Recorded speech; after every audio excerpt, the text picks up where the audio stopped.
Young tiger NTR Tollywood top హీరోస్లో ఒకడు. అలాంటి హీరో 6 సంవత్సరాల తర్వాత సోలోగా ఒక సినిమాతో వస్తున్నాడు అంటే అది కూడా ఆర్ఆర్ఆర్తో ఒక పాన్ ఇండియా మార్కెట్ క్రియేట్ అయిన తర్వాత మరొకసారి పాన్ ఇండియా సినిమాతో సోలోగా ఆడియన్స్ ముందుకు వస్తున్నాడంటే ఎక్స్పెక్టేషన్స్ ఒక రేంజ్లో ఉంటాయి. బట్ దేవర విషయంలో అంచనాల కంటే కూడా అనుమానాలు చాలా ఎక్కువగా కనిపించాయి. ఎందుకంటే ఆ సినిమా దర్శకుడు కొరటాల శివ కావడం.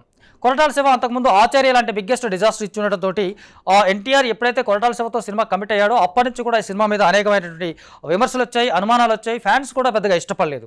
అయినా సరే ఎన్టీఆర్ తను ఏదైతే దర్శకుడు నమ్మాడో ఆ మేరకు కమిట్ అయ్యాడు. సినిమా స్టార్ట్ అయిన దగ్గర నుంచి కూడా ఈ సినిమా మీద రకరకాలైనటువంటి వార్తలు వచ్చాయి. అవన్నీ ఒక ఎత్తు అయితే రిలీజ్కి దగ్గరికి వచ్చిన తర్వాత చూసుకుంటే సోషల్ మీడియాలో విపరీతమైనటువంటి నెగటివిటీ స్ప్రెడ్ అయింది. అది చాలా మందికి ఆశ్చర్యాన్ని కలిగింది. ఎందుకంటే ఈ నెగటివిటీ స్ప్రెడ్ అవుతున్నటువంటి వర్గం ఏంటో కూడా ఇక్కడ చాలామందికి తెలుసు. ఈ రెండింటిని దాటుకొని రిలీజ్కి ముందుకు వచ్చేసరికి కూడా ఈ సినిమా ఇంకా కష్టమే అనే దశలోంచి రిలీజ్కి సరిగ్గా ఒక వారం 10 రోజులు ఉంది అనగా అనూహ్యంగా ఒక పెద్ద బజ్ క్రియేట్ అయింది. దానికి కారణం యుఎస్ మార్కెట్. అక్కడ నార్త్ అమెరికాలో ప్రీ రిలీజ్లో కానీ ప్రీ సేల్స్లో కానీ అడ్వాన్స్ బుకింగ్లో కానీ ఇంతకుముందు ఎప్పుడు ఇండియన్ సినిమా చేయనంత పెద్ద మార్కెట్ ఈ సినిమా క్రియేట్ చేసింది. అక్కడి నుంచి మొదలు పెడితే మన ఇండియా నార్త్ స్టేట్స్లో కానీ తెలుగు స్టేట్స్లో కానీ బిగ్గెస్ట్ మార్కెట్ బిజినెస్ అవ్వడం, ఆ తర్వాత అనూహ్యమైనటువంటి హైప్ క్రియేట్ అవ్వడం, తెలుగు స్టేట్స్లో ప్రీ రిలీజ్ ఈవెంట్ క్యాన్సిల్ అవ్వడం కూడా కలిసి వచ్చిందంటే సడన్గా ఈ సినిమాకి అంత పాజిటివిటీ ఎందుకు వచ్చిందో చాలామందికి అర్థం కాలేదు. ఓవరాల్గా చూసుకుంటే ఒక జనతా గ్యారేజ్ తర్వాత కొరటాల శివ ఎన్టీఆర్ కాంబినేషన్లో వచ్చినటువంటి ఈ సినిమా కథ ఏంటి, కథనం ఎలా ఉంది, ఆర్టిస్టుల పర్ఫార్మెన్స్ ఎలా ఉంది, టెక్నికల్ ఆస్పెక్ట్స్ ఎలా ఉన్నాయి అనేది ఒకసారి చూద్దాం. దేవర సినిమాను కథగా చూస్తే బ్రిటిష్ కాలం నుంచి ఈ కథ మొదలవుతుంది. బ్రిటిష్ కాలంలో ఆంధ్ర తమిళనాడు సరిహద్దులో ఉన్నటువంటి ఒక రాజు తాను బ్రిటిష్ వాళ్ళని ఎదిరించడం కోసం ఒక ప్రైవేట్ సైన్యాన్ని తయారు చేసుకుంటారు. ఆ సైన్యానికి భయం అంటే ఏంటో తెలియదు. ఎదుట కనిపించే శత్రువు ఎలాంటి వాడైనా సరే అత్యంత కర్కశత్వంతో క్రూరంగా చంపేస్తూ ఉంటారు. వీళ్ళకి దేవుడు అంటే వారి చేతిలో ఉండేటువంటి ఆయుధం. ఆ ఆయుధాన్ని మొక్కుతూ రాజు చెప్పినటువంటి ఆజ్ఞల్ని పాటిస్తూ ఏదైతే బ్రిటిష్ వారు మన దేశ సంపదను దోచుకొని సముద్ర మార్గం ద్వారా వాళ్ళ దేశాన్ని తీసుకెళ్తుంటారో అలాంటి ఓడల మీద దాడులు చేసి ఆ సొమ్మును మళ్ళీ తిరిగి తీసుకొస్తూ ఉంటారు. అలాంటి ఈ అత్యంత ధైర్యం ఉన్నటువంటి ఈ ముఠా తెగలు ఏవైతే ఉన్నాయో 4 తెగలు ఏవైతే ఉన్నాయో వీళ్ళకి స్వాతంత్రం వచ్చిన తర్వాత పని లేకుండా పోతుంది. వాళ్ళు ఏం చేయాలి, బతకడానికి ఏం చేయాలని ప్రయత్నం చేస్తున్న తరుణంలో కొంతమంది మన దేశంలో ఉన్నటువంటి ఒక స్వార్థపరులు అదే నావల్లో వస్తున్నటువంటి ఒక దొంగ సొమ్ముని తీసుకొచ్చి ఇస్తే కనుక వీళ్ళకి కొంత డబ్బు ఇస్తామని చెప్తారు. కేవలం బతకడం కోసం మళ్ళీ ఏదైతే నిస్వార్థంగా దేశం కోసం పనిచేశారో బతకడం కోసం స్వార్థంగా మన దేశంలోనే ఒక రకమైనటువంటి ఒక దందాగా తెరలేపుతూ ఉంటారు. ఈ దందా మొత్తానికి నాయకుడు దేవర, అతనితో పాటు భైరా, ఇంకా మరికొందరు తెగలు ముఠా నాయకులు వీళ్ళందరూ ఉంటారు. ఒకానొక దశలో వీళ్ళు చేస్తున్న పని తప్పు, దీని ద్వారా మన దేశంలో చాలా అరాచకాలు జరుగుతూ ఉన్నాయి, వీళ్ళు చేస్తున్నటువంటి సహాయం ద్వారా దేశంలో చాలా సమస్యలు వస్తున్నాయని చెప్పి తెలుసుకున్న తర్వాత దేవర ఈ మొత్తానికి ఫుల్ స్టాప్ పెట్టాలని మిగతా అన్ని తెగల్ని ఆదేశిస్తాడు. ఆ ఆదేశించడం మిగతా వాళ్ళకి నచ్చదు.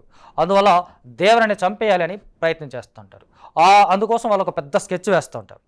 ఇదే టైంలో దేవరకితో పాటు మిగతా అన్ని క్లాన్స్లో ఉన్నటువంటి నాయకులకి సేమ్ వయసు ఉన్నటువంటి కొడుకులు ఉంటారు. అంటే మిగతా తరం నెక్స్ట్ తరం అని వాళ్ళు అనుకోవచ్చు మనం. సో ఈ దేవర టీం ఏదైతే ఉందో వీళ్ళు దేవరకు కొడుకుంటాడు, అలాగే భైరకు కొడుకుంటాడు, మిగతా 2 ముఠా నాయకులు కొడుకులు ఉంటారు, కూతుళ్ళు ఉంటారు. వీళ్ళందరినీ కాదని దేవర ఆదేశాలను పాటించకుండా మనం ఖచ్చితంగా డబ్బు సంపాదించుకోవాలని చంపేయాలని ప్రయత్నం చేస్తారు. ఆ ప్రయత్నంలో భాగంగా దేవర మీద దాడి జరుగుతుంది. మరి ఆ దాడిలో దేవర చనిపోయాడా? దేవర చనిపోతే గనక దేవర కొడుకు మళ్ళీ తిరిగి ఆ స్థానాన్ని అధిరోహించాడా? అసలు దేవర కొడుకు ఎవరు, అతని నేపథ్యం ఏంటి, ఇవన్నీ మనం సినిమాలో చూడాల్సినటువంటి అంశాలు. సో చూసుకుంటే కనుక ఓవరాల్గా ఇది కథ. దీన్ని కథనంగా చూసుకుంటే కొరటాల శివ పేపర్ మీద కనిపించేంత ప్రభావవంతంగా సినిమాలో చూపించలేకపోయాడా అంటే ఓ రకంగా అవుననే చెప్పాలి. ఎందుకంటే కొన్ని కథలు పేపర్ మీద పవర్ఫుల్గా కనిపిస్తూ ఉంటాయి, స్క్రీన్ మీదకి వచ్చేసరికి కొంచెం క్లమ్జీ అవుతూ ఉంటాయి. ఈ కథ విషయంలో కూడా కొంతవరకు అదే జరిగినప్పటికీ కూడా ఎన్టీఆర్ పర్ఫార్మెన్స్ మ్యాజిక్ ఈ సినిమాకి పర్ఫెక్ట్గా 100% వర్కౌట్ అయింది. తెర మీద చాలామంది ఆర్టిస్టులు ఉన్నప్పటికీ కూడా తను 1 మ్యాన్ షోలోగా ఈ సినిమాని ముందుకు తీసుకెళ్తూ ఉంటాడు. దేవర అనేటువంటి కటౌట్కి మ్యాచ్ అవుతూ అతని యాటిట్యూడ్ కానీ, ఎక్స్ప్రెషన్స్ కానీ, యాక్టింగ్ కానీ, యాక్షన్ సీక్వెన్స్లో కానీ, డైలాగ్ డెలివరీలో కానీ తనని మించిన వాడు లేడు అని దేవర పాత్రలో మరోసారి ప్రూవ్ చేసుకున్నాడు ఎన్టీఆర్. నిజంగా ఈ సినిమాకి ప్రాణం అంటే దేవర, అదే ఎన్టీఆర్.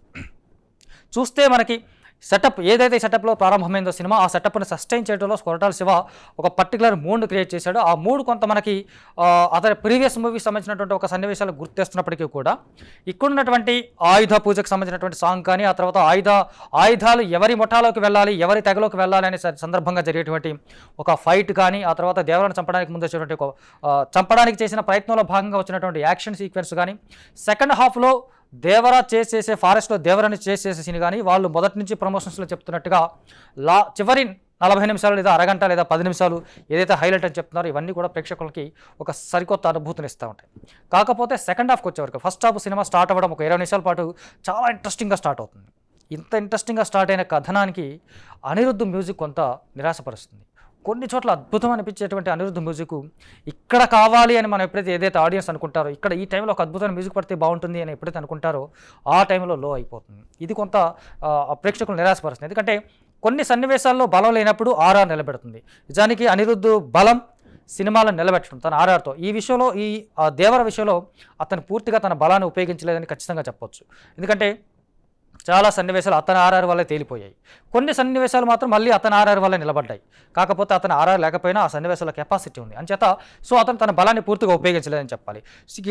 ఇలా చూసుకుంటే ఫస్ట్ హాఫ్ ఎప్పుడైతే మనకి continuous non stop half an hour అయిపోతుంది, దేవర క్యారెక్టర్ పరిచయం, వాళ్ళ ముఠా పరిచయం, ఆ తర్వాత ఈ ఆయుధ పూజ సాంగ్, యాక్షన్ సన్నివేశం ఇవన్నీ జరుగుతున్నప్పుడు కొంచెం ఇంటర్వెల్కి దీనికి మధ్యలో ఒక చిన్న డల్ మూమెంట్ లాగా మనకు అనిపిస్తూ ఉంది. దానికి కారణం ఖచ్చితంగా రిపీటెడ్ సన్నివేశాలు, ఒకే ప్రాంతంలో ఒకే లొకేషన్లో షూటింగ్ జరగడము, పక్కనే సముద్రము, ఇది ఈ వాళ్ళ తెగలు, 4 గూడాలు, కొండ ప్రాంతం ఇది కనపడడం, ఆర్టిస్టులు పెద్దగా స్ప్లిట్ అవ్వకపోవడం, అంటే కొత్త ఆర్టిస్టులు పరిచయం కాకపోవడం, ఏదైతే మొదటి నుంచి ఉన్నారో వాళ్ళే కనిపించడం, వాళ్ళే రిపీట్ అవ్వడం వల్ల కొంత బోరింగ్గా కూడా అనిపిస్తూ ఉంటుంది. ఆ బోరింగ్ ఎండ్ కార్డు వేస్తా దేవర మీద హత్యా ప్రయత్నం ఎప్పుడైతే జరుగుతుందో దానికి ముందు వచ్చేటువంటి ఫైట్ మనకి ట్రైలర్లో చూస్తే నెలవంకకి ముందు రక్తంతో ఒక రౌండ్ చంద్రబింబం లాగా వస్తుంది. ఆ యాక్షన్ సీక్వెన్స్ సినిమాలో ఎక్స్ట్రాడినరీగా పిక్చరైజ్ చేశారు. రత్నవల్లి సినిమాటోగ్రఫీ కానీ, కలరింగ్ కానీ, లైటింగ్ కానీ, ఆ యాక్షన్ సీక్వెన్స్లో ఉపయోగించినటువంటి ఎవ్రీథింగ్ 100% పర్ఫెక్ట్గా ఉంటాయి. మనల్ని ఆ కాసేపు అట్లా నోరెళ్ళబెట్టి చూసేలాగా యాక్షన్ సీక్వెన్స్ కంపోజింగ్గా ఉంటుంది. అలాంటిదే మరొకటి సెకండ్ హాఫ్లో వచ్చేటువంటి చేసింగ్ సీన్ అని చెప్పాను. అయితే మొదటి నుంచి ఏదైతే ఈ సినిమాలో పాటలు అవసరం లేదు, పాటలు మైనస్గా మారాయి అనుకున్నారో, సినిమాలో పాటలు మాత్రమే కాదు, పాటలకు సంబంధించినటువంటి హీరోయిన్ ట్రాక్, లవ్ ట్రాక్ కూడా కంప్లీట్గా మైనస్ అని చెప్పాలి. జాన్వీ కపూర్ లాంటి ఒక శ్రీదేవి కూతురు అని మనం ఏదైతే చాలా గ్రాండ్గా ప్రేక్షకులు అనుకున్నారో, అలాంటి శ్రీదేవి కూతుర్ని వ్యాంప్కు తక్కువ, హీరోయిన్కి ఎక్కువ అనే ఒక పాత్రలో పరిచయం చేయడం అనేది నిజంగా బాగాలేదు, చాలామంది నచ్చలేదు కూడా. ఎందుకంటే ఆ పాత్రకి ఎలాంటి ఔచిత్యం లేదు. ఒక బలమైనటువంటి క్యారెక్టరైజేషన్ ఉన్నటువంటి రోల్తో తను టాలీవుడ్లోకి ఎంటర్ అవుతుంది అనుకుంటే చాలా వీకెస్ట్ క్యారెక్టర్. ఇలాంటి పాత్ర ఒక వ్యాంపు చేసినా నడి సరిపోతుంది అనేంత వీకెస్ట్ క్యారెక్టర్ ఆ అమ్మాయికి రాసుకున్నాడు కొరటాల శివ. అది కొంత నిరుత్సాహపరుస్తుంది. నిజానికి ఆ సీక్వెన్స్ లేకపోయినా పెద్ద నష్టమేమి లేదన్నట్టు కూడా మనకు అనిపిస్తుంది. అలాగే విలన్స్కి సంబంధించి చూసుకుంటే వాళ్ళకి సపరేట్ ట్రాకులు పెడుతూ ఉంటారు. అవి కథకి ఉపయోగపడకపోగా కథనానికి అడ్డం పడుతూ ఉంటాయి. దానివల్ల ఉపయోగం ఏంటో మనకు అసలు అర్థం కాదు. దీనివల్ల మనకి లెంత్ పెరుగుతూ ఉంది. ఆ లెంత్ పెరగడం వల్ల ఆటోమేటిక్గా మనకి బోరింగ్ అనే ఫీలింగ్ వస్తుంది. ఈ సినిమాలో ప్రధానమైనటువంటి లోపం ఇదే. అనవసరమైనటువంటి సన్నివేశాలు చాలా ఉన్నప్పటికీ వాటిని అలాగే ఉంచడం వల్ల లెంత్ పెరిగింది. లెంత్ పెరగడం వల్ల కొంచెం ఇంపార్టెంట్ సీక్వెన్స్లోకి వెళ్తున్నప్పుడు టక్కన బ్రేక్ అవ్వడం, ఆ బ్రేక్ అవ్వడం అనేది ఆడియన్స్ మూడు పక్కకి వెళ్ళిపోతుంది. ఇది కొంత మైనస్ అనిపిస్తూ ఉంటుంది.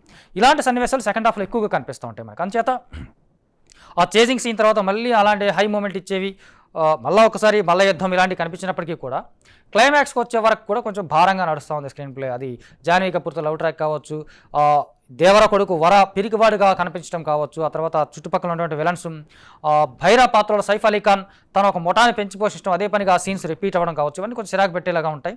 అవన్నీ దాటుకుని మళ్ళీ క్లైమాక్స్ ఒక ట్విస్ట్ రివీల్ అవుతుంది. ఆ ట్విస్ట్ ఖచ్చితంగా ఆడియన్స్ సర్ప్రైజ్ చేస్తూ ఉంది.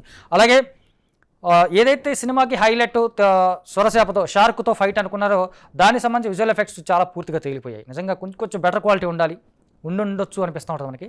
ఆ క్లైమాక్స్ ఫైట్ మొత్తం అండర్ వాటర్లో ఉంది. అండర్ వాటర్ సీక్వెన్స్ అనేది అద్భుతంగా పిక్చర్ చేశాడు రత్నవేలు. కాకపోతే ఈ షార్క్ కానీ మిగతా దానికి సంబంధించినటువంటి వచ్చే సన్నివేశాలకు సంబంధించి విఎఫ్ఎక్స్ అనుకున్నంత గొప్పగా అంత బెస్ట్ క్వాలిటీతో అయితే లేవు, జస్ట్ బెటర్ క్వాలిటీలో కనిపిస్తూ ఉంటాయి మనకు. ఇది మనకు రాజమౌళి లాంటి దర్శకుడి చేతిలో ఇలాంటి కంటెంట్ పడితే ఆ షార్క్ మనకు నిజంగానే ఉందా అనే ఒక ఫీల్ వస్తూ ఉంటుంది. ఇక్కడ మనకు అది రాకపోవడం కొంత విఎఫ్ఎక్స్ లోపం, గ్రాఫిక్స్ లోపం అని కూడా చెప్పొచ్చు. సో ఓవరాల్గా చూసుకుంటే టెక్నికల్ బ్రిలియన్సీగా నేపథ్య సంగీతం, కొంత మైనస్లా కనిపిస్తూ ఉంది. సినిమాటోగ్రఫీ నెక్స్ట్ లెవెల్లో కనిపిస్తుంది. ఎడిటింగ్ పరంగా చూసుకుంటే అది దర్శకుడు టేక్ కాబట్టి మనం ఎడిటర్ ఏమనలేం. 3 గంటల నిడివి అనేది కొంచెం ఈ సినిమాకి బిగ్గెస్ట్ మైనస్లో ఒకటి. ఎందుకంటే ఈ మధ్య మనం చాలా సినిమాలు 3 గంటలు 3.5 గంటల ప్రేక్షకుడు చూస్తాడు. ఎందుకంటే కట్టిపడేసే కథనం ఉన్నప్పుడు ఆడియన్స్ని తలదిప్పుకోనివ్వలేనంత కంటెంట్ ఉన్నప్పుడు ఖచ్చితంగా 3 గంటలైనా 3.5 గంటలైనా చూస్తారు. అంత కెపాసిటీ కథనంలో లేనప్పుడు లెంత్ ఎక్కువ అవడం అనేది సినిమాకి బిగ్గెస్ట్ మైనస్ అవుతుంది. దేవర కూడా అదే జరిగింది. ఓవరాల్ చూసుకుంటే కానీ యాక్టింగ్ పరంగా చూసుకుంటే ఇందాక చెప్పినట్టు ఎన్టీఆర్ ద బెస్ట్ అవుట్పుట్ సినిమాతో మనకి ఇచ్చాడు. జాన్వీ కపూర్ ఆ అమ్మాయిలో మంచి యాక్టర్స్ ఉన్నట్టు విషయం మనకు అర్థమవుతుంది, కానీ క్యారెక్టర్లో దమ్ము లేదు. అలాగే భైరా పాత్రలో సైఫ్ అలీ ఖాన్ విలన్గా పర్ఫెక్ట్గా సెట్ అయ్యాడు. అతని గెటప్ కానీ ఆహార్యం కానీ ఇవన్నీ పర్ఫెక్ట్గా సెట్ అయ్యాయి, కానీ డబ్బింగ్ కొంచెం ఇబ్బంది పెడుతుంది. ప్రకాష్ రాజ్, శ్రీకాంత్, షేన్ టెంజాకో అని మలయాళ ఆర్టిస్టు, కళాహాసన్ తమిళ ఆర్టిస్టు, వీళ్ళందరూ కూడా క్యారెక్టర్స్లో ఎందుకు వీళ్ళందరినీ ఆ ట్రాన్స్లోకి దేవర ప్రపంచంలోకి తీసుకెళ్లడంలో దర్శకుడు కొరటాల శివ సక్సెస్ అయ్యాడు. కాకపోతే ఆ క్యారెక్టర్స్కి ఒక మంచి క్యారెక్టరైజేషన్ రాయడంలో ఫెయిల్ అయ్యాడు. ఇందువల్ల కొంత డివేట్ అవుతూ ఉంటాం మన క్యారెక్టర్స్ నుంచి, ఆ పాత్రల నుంచి. సో ఓవరాల్గా చూసుకుంటే కొరటాల శివ ఒక మనిషి బతకడానికి సరిపోయేంత ధైర్యం ఉంటే చాలు, ఎదుటి మనిషిని చంపేంత ధైర్యం అక్కర్లేదు. అలాంటి సందర్భమే వస్తే గనక ఆ ధైర్యాన్ని చంపే భయాన్ని పుట్టించే హీరోని పుట్టించే కథ రాసుకున్నాడు. ఇది నిజంగా కొత్త పాయింట్ తెలుగు సినిమాకి సంబంధించి. భయాన్ని చంపే ధైర్యాన్ని చంపే భయం. నిజానికి మనకు భయాన్ని చంపే ధైర్యము ఇప్పటివరకు మన తెలుగు హీరోలు ఇస్తూ వచ్చారు. బట్ ధైర్యాన్ని చంపేటువంటి భయాన్ని ఒక తెలుగు హీరో ఇవ్వడం అనేది ఒక కొత్త పాయింట్. ఖచ్చితంగా ఈ పాయింట్ని మనం కొంచెం అద్భుతంగా చెప్పుండే అవకాశం ఉన్నప్పటికీ కూడా కొరటాల శివ ఆ దిశగా కాకుండా కేవలం ఒక సందేశాత్మక కథనంగా దీన్ని చెప్పాలని ఒక ప్రయత్నం చేసినట్టుగా మనకు అర్థమవుతుంది. సో ఓవరాల్గా చూసుకుంటే ఈ కాంబినేషన్ నుంచి ఎక్స్పెక్ట్ చేసింది ఇంతే, ఇంతకుమించి చాలామంది ఎక్స్పెక్ట్ చేయలేదు, అందుచేత డిసప్పాయింట్ అయ్యేందుకు అవకాశం లేదు. కాకపోతే ఆచార్యతో కంపేర్ చేసినప్పుడు చాలా చాలా చాలా చాలా చాలా బెటర్ దేవర. ఆ మేరకు ఈ సినిమాలో చాలా సీక్వెన్స్లు అదిరిపోతూ ఉంటాయి. ఎన్టీఆర్ పర్ఫార్మెన్స్, అతను డ్యాన్స్ కావచ్చు, యాక్షన్ సీక్వెన్స్ కావచ్చు, సాబో సీరియల్ డిజైనింగ్ కావచ్చు, ప్రొడక్షన్ డిజైన్ కావచ్చు, ఇవన్నీ కూడా అద్భుతంగా వర్కౌట్ అవడం వల్ల మనకి సినిమా చూస్తున్న ఎక్కడ బోర్ కొట్టదు. ఇది చాలు. మనం పర్టికులర్గా సీన్ టు పాయింట్ వెళ్తున్నప్పుడు కొంత మనకి ఇది మైనస్ అనిపిస్తూ ఉంటుంది తప్ప చూస్తున్నంతసేపు పెద్దగా బోర్ అయితే కొట్టదు. ఓవరాల్గా ఈ 15 రోజుల పాటు వచ్చినటువంటి హాలిడేస్లో ఈ సినిమాకి బిగ్గెస్ట్గా పెద్దగా కలిసి వచ్చే అంశం ఏదంటే దసరా హాలిడేస్. ఈ హాలిడేస్ మొత్తం ఈ సినిమాకి ఆడియన్స్ చూసే అవకాశం ఉంది. ఆ మేరకు ఇది కమర్షియల్గా హిట్ అయ్యే అవకాశం చాలా పెద్దగా కనిపిస్తూ ఉంది. సో దేవర అటు రాజమౌళితో సినిమా చేసిన తర్వాత ఎవరైనా ఫ్లాపులు చూస్తారు, డిజాస్టర్ చూస్తారు అనే ఒక సెంటిమెంట్కి దేవర బ్రేక్ వేసే అవకాశాలు 100% కనిపిస్తూ ఉన్నాయి. అలాగే ఆచార్య తర్వాత తన మీద పడ్డ నిందని పూర్తిగా తొలగించుకోవాల్సినటువంటి బాధ్యత ఉన్నటువంటి కొరటాల శివ పూర్తిగా తొలగించలేకపోయాడని చెప్పుకోవాలి. ఇటు జాన్వీ కపూర్కి ఇది బ్యాడ్ ఎంట్రీ, టాలీవుడ్ ఎంట్రీ. మిగతా అన్ని క్యారెక్టర్ సంబంధించి సైఫ్ అలీ ఖాన్ కావచ్చు, మిగతా సెకండ్ పార్ట్కి సంబంధించి ఒక మంచి ట్విస్ట్ అయితే ఇచ్చారు, కానీ దాన్ని ఎలా సస్టైన్ చేస్తారనేది సెకండ్ పార్ట్లో చూద్దాం. ఇది దేవర రివ్యూ.